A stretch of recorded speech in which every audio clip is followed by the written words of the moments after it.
Hello there and welcome to the Gaming Kin podcast. As always, I am your host Jack, and Mark is not with me tonight. He is currently studying for his finals for his university work, and we wish him the best of luck and hope he is back with us soon. We were going to do a topic about uh, how many remakes there have been recently compared to new games. We were going to talk about the difference between a remake, a reboot, and a remaster, and things like that, and also the fact that remasters are a bit more prevalent than we would have liked to have seen, and talk about the pros and cons of both of them. However, we will save that till we've got Mark back with us or another host, because it's not really something I want to do on my own. It is something I would like to have a kind of banter with and share opinions with Mark, and we can, discuss our opinions, the pros and cons that we both see. So we're just going to jump straight into the news. And, well, a big thing that's been going around the gaming news just now is Fortnite, because we spoke last time about Fortnite iOS coming out. Well, invitations for the mobile version of Fortnite, which include the Battle Royale game mode, began trickling out a few weeks ago. Now the free-to-play title is available to anyone with an iOS device. Epic made the announcement that would have been about 2 weeks ago. About a week ago, on the game's official Twitter feed, that it requires an internet connection, iOS 11, and it's only compatible with the SE, the 6S, 7, 8, and the X, as well as the iPad Mini 4, the Air 2, and the 2017 and Pro models. An Android version is on the way. Well, before last week, fans needed a link or an invitation from a friend to play Battle Royale on iOS, but now anyone who has a compatible device can now download it from the App Store. Owners of PC and console versions of the game will be able to log into their friend's Epic Games account and share progress across all platforms. Sorry, not into their friend's account, in their own accounts. And, they can share progress across all the platforms, all the cosmetic items, and yeah, even on iOS as well. So that's great. Fortnite's biggest competitor is, as we know, PUBG, and that's also launched a free-to-play mobile version, which was last month, which we didn't cover. Both of those games are an authentic experience and recreate the same feeling of tension, and they do require a decent amount of skill to play because you are playing on a mobile device. It's probably a lot easier to play with a controller or a mouse or keyboard. While it's really cool that Battle Royale is on the iOS, it's proven to be a bit of a nightmare for teachers, because Fortnite is such a big game, it's such a popular game. Teachers are finding that instead of concentrating on classwork, they do have students playing under the desk. So on the mobile version, on the loading screen, you've got that nice colourful llama, and it says Mr. Hellman says stop playing in class. Now, a lot of people were asking, who is this Mr. Hellman? Well, he's a teacher, a Reddit user, and Fortnite fan who took to the game's forums during the week and asked the developer for help. Firstly, I love your game, he says. He writes this on the forum. The post has since been deleted as users warn him against using his actual name on a Reddit account. My friends from college and I play this pretty much every night. One problem, since the mobile version came out, students won't stop playing in class. I don't know if it's possible, but I told them I'd write to you and they didn't believe me. Could you add this to the loading screen for a couple of days to mess with them? Well, amazingly, Epic were paying attention. They are really active within their Reddit community, and they saw this, and that's exactly what it now says when it loads up. Whether or not this has an impact, we don't know. Probably not, but congratulations to Mr. Hellman. Good luck with your quest to stop having kids play games under the desks, because we all do need an education after all. More on Fortnite. Patch 3.5 is out, and it comes with so many great features. I've not had the chance to experience them all because I'm not a big Fortnite player. However, I do play occasionally with my brother, who is part of the Gaming Kin team, and my sister, who is part of the team, who we mentioned last week had her baby, so she's not been playing as much, and her boyfriend, who is also part of the team. They play Fortnite a lot, so they would probably have more to say on it than I do. But big things are the new Port-a-Fort defense item, which just looks amazing. You just throw a 3-tiered fort just from this one wee item anywhere. It looks amazing. It is amazingly handy when in a major firefight. You now get the replay system, which lets players watch their entire matches from any angle. You can select specific moments to make highlight reels, change the speed of the footage, and way more, which would be a great thing for YouTubers, I imagine, because it means that if something really cool happens when they weren't streaming, they can save a game, replay, and then upload it at a later date. The patch was also meant to bring back the 50v50 game mode, but which is now 50v50 version 2. However, it's a wee bit late in coming. It's being held back a little bit. But in this new version, more weapon spawns, faster gathering time. We're getting a Survive the Storm mode coming, and you will get 4 new Cyberpunk heroes and some neon weapons, which sounds really cool. There's a load of bug fixes as well. Yeah, if you want to know more, we suggest you check out Epic Games' blog post on it, and you could also just find a wiki. With the update, Epic Games have also removed the guided missiles due to an animation issue. Specifically, sprinting after firing a guided missile causes the player model to be stuck with no running animation. So Epic is temporarily disabling it on all platforms until this can be fixed. They don't know how long it will take, whether it be hours, days, weeks, but we know that they will be working on it because they tend to fix everything as quickly as they can.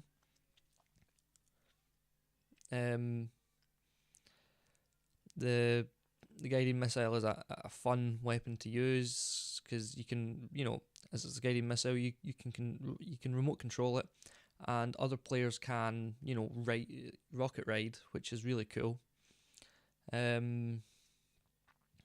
So they have, but it's been kind of controversial, so they've taken steps to nerf it.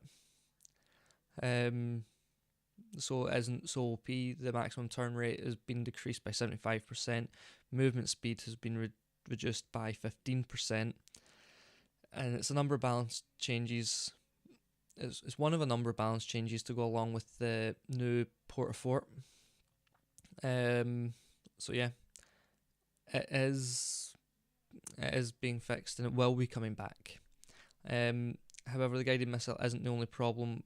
With the new update, there's a key binding issue affecting PC players and PS4 players if they are using keyboards, while the new replay system is causing crashes. So Epic says they're going to fix all of this stuff as soon as they can. Next up, we have news about a Street Fighter board game. There's a wild new project on Kickstarter right now for an official Street Fighter board game. It's co-designed by YouTuber Angry Joe, who first introduced the prototype game system on his channel. The campaign launched with a 400,000 ask and has already exceeded that goal. But I would hold off on signing up until you've read all the terms and conditions in the fine print.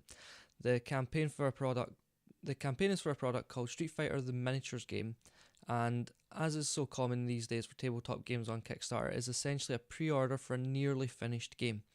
It's officially licensed by Capcom, and the campaign website includes manufacturers' samples of the miniatures as well as an early version of the game manual. The concept originated in a YouTube video that Angry Joe first posted in November 2015, which was nominally a review/performance about the original Star Wars Battlefront game. In that announcement, the product described is actually a lot more exciting than this one. Angry Joe mashed up the Mortal Kombat, Street Fighter, and Dragon Ball franchises, made all the characters' classic moves compatible through a single rule set. This means that Street Fighter the Miniatures game could easily be the first in a series. Gameplay looks to be pretty straightforward. Players use a hand of cards to trigger classic martial arts moves from the Street Fighter video games. The system allows for multiplayer game modes with up to 6 players, as well as a co-op mode where it's 3 against a single player in the role of a boss character. It also has a lot of scenery, although whether it's made of laser cut plastic, wood, foam or card isn't quite clear. Co-developer and publisher of this game is a company called Jazco Games, best known for the Mega Man themed board game that raked in more than $415,000 back in 2014. While I've not played that yet, what few reviews online there are say it's well made, but not too much fun to play.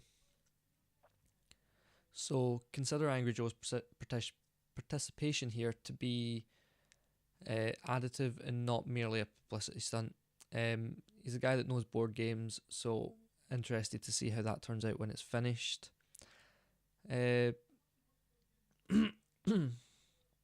What makes this different from most tabletop games is that all the miniatures are pre-painted and they are a wee bit larger. They're at 65mm tall, so they stand taller than most of Nintendo's amiibos. Though here's where it gets kind of awkward. Usually when you sign up for a Kickstarter, you would get a Kickstarter exclusive thing that would not normally be available for retail, but we're not sure what will be exclusive and whether the game will go to retail or not. So we'll see about that. And you're also not entitled to things called stretch goals if you only purchase the base game. Normally, if you purchase something, if you back something on Kickstarter, if it gets beyond a certain point, everybody who's backed it would get a stretch goal. However, you have to be at a certain point, you have to back so much to get stretch goals, kind of in a sense of, you get certain things. If you pledge so much on Patreon, the more money you pledge, the better the kind of rewards you get. They're kind of working it that way. So we'll see if you end up getting everything else, if you can get everything else at a later date. Next up on the list is quite exciting one. Spyro is confirmed to be released in September. After the commercial success of the Insane trilogy, Activision is bringing back Spyro. We seen something about this on Twitter recently, where you had people asking Target all the time, and they called it the Treasure Trove Edition. But now Activision has told us it's going to be called the Reignited Trilogy, and it's been made from the ground up. It is going to be a side-by-side game. It's going to be an exact replica of the original, just prettier, pretty much. It's going to have the original soundtrack. It will cost about £50 over here. His most recent standalone adventure was Legend of Spyro Dawn of the Dragons. but the Skylanders brand was built upon Spyro. This is the first. This is his first game since Skylanders, so yeah, really excited for that. If Crash was anything to go by, this will be great fun to play. Insomniac Games have also given us a release date for Spider-Man PS4. That's going to be September 7th this year. It's looking good. Yeah, not too much I can say on that. Although we do know that there is some bonus content for pre-orders, and either of the special editions, which is things like mystery Spidey suits, the PSN themed avatar, a Spider Drone gadget, and pins and stuff. It does look good. I've seen trailers and stuff. If you haven't done so already, I would recommend you go check it out. Square Enix are also talking about fixing Chrono Trigger on Steam. A lot of people were hoping for the Steam version of Chrono Trigger to use the original SNES graphics, but it turned out to be a port of the Android or iOS version. So Square are going to fix it in-house to fix the graphics, the UI, all of that. Chrono Trigger is a great game. I definitely recommend it to anyone that is interested in kind of Square Enix RPGs. But yeah, it's good to see that they are listening to the fans and giving them what they want. Square Enix are known for being really meticulous about things and not releasing something till it's ready or what they deem is what the fans want. And if it's not what the fans want, they will do their best to fix it. And this is an example of Square Enix doing such a thing. There we go. Sticking with Square Enix, they have not finished support with Final Fantasy 15 during a panel at PAX East, mostly about the PC version. They did say that there is going to be more content coming, and they've outlined a roadmap for this content. You're going to get at least 2 more updates for Comrades, which is, the online multiplayer mode. Probably be first one will be about this summer, and the next one will be in the winter. Also, they're talking about releasing a standalone version of Comrades. The character customization tools for Comrades will also be carried over to the single player version, letting players make their own protagonist, at least in the PC version. They will also get a level editor, and they showed off an example of a golf game that was built using this editor. In 2019, they are going to release 4 more episodes, and here's what you're going to get. You're going to get episode 1. Well, the first episode you're going to get is Arden, Conflict of the Sage. It's going to portray the struggles of Arden, witness the resentment he's harboured towards Lucius for over 2,000 years, and his clashes with the Astros. Episode side story, Aranea. You're going to find out more about Aranea. Then you're going to get episode Lunafreya and episode Noctis.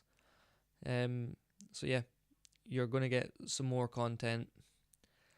The Royal Edition is not the last bit of support for Final Fantasy 15, and you'll probably get more even after that.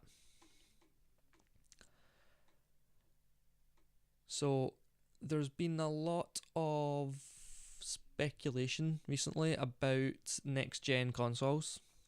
Sony is in the works for PS5, but a lot of speculation has been saying that it's going to be coming out this year or maybe early next year.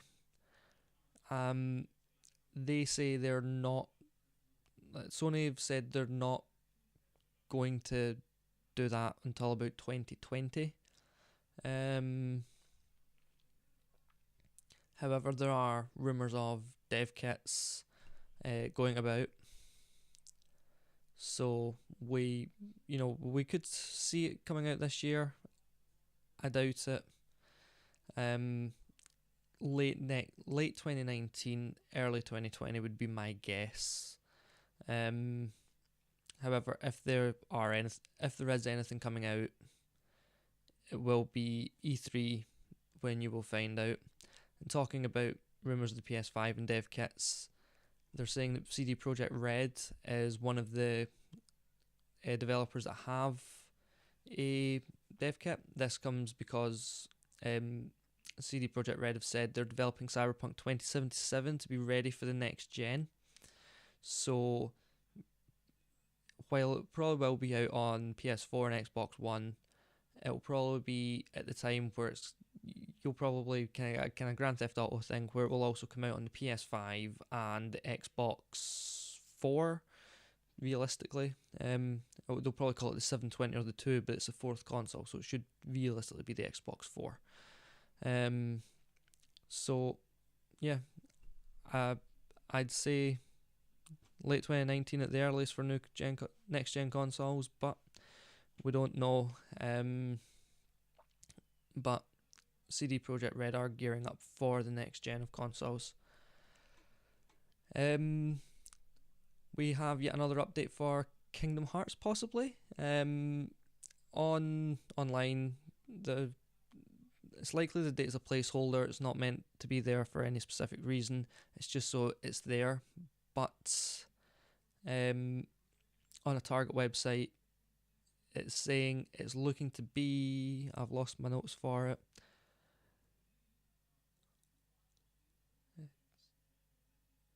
I have lost my notes for it. December 31st. There we go. I found it eventually. So it's on the Target website. It was saying it's going to be December 31st this year. However, we were expecting it to be about that time, about Christmas this year anyway. So that is realistic, but I would wait till E3 till we get an actual date, or wait till Square Enix give us an actual date before claiming that to be the gospel. So yes, and last in the news is we spoke about One Piece World Seekers last week. Bandai Namco have been teasing fans with a PSVR game which is called One Piece Grand Cruise. There is a firm release date for North America and Europe, which is May 22nd, and it should be released in Japan May 24th. So we'll see. It looks to be good. I've seen the trailer. It does look good fun. Hopefully we'll get something worth playing out of that. Definitely need to get myself PSVR for that as well. I've been talking about getting a Switch, now I need to talk about getting PSVR. I'm going to have so much stuff. Anyway, that has been just a news update really for the Gaming Kin podcast. Since I don't have a co-host with me, I've not really done too much opinionated talk, just kind of giving you the facts as they are. I do thank you for coming along, and remember there's always room for you here at Gaming Kin if you want to be our friend. Thank you.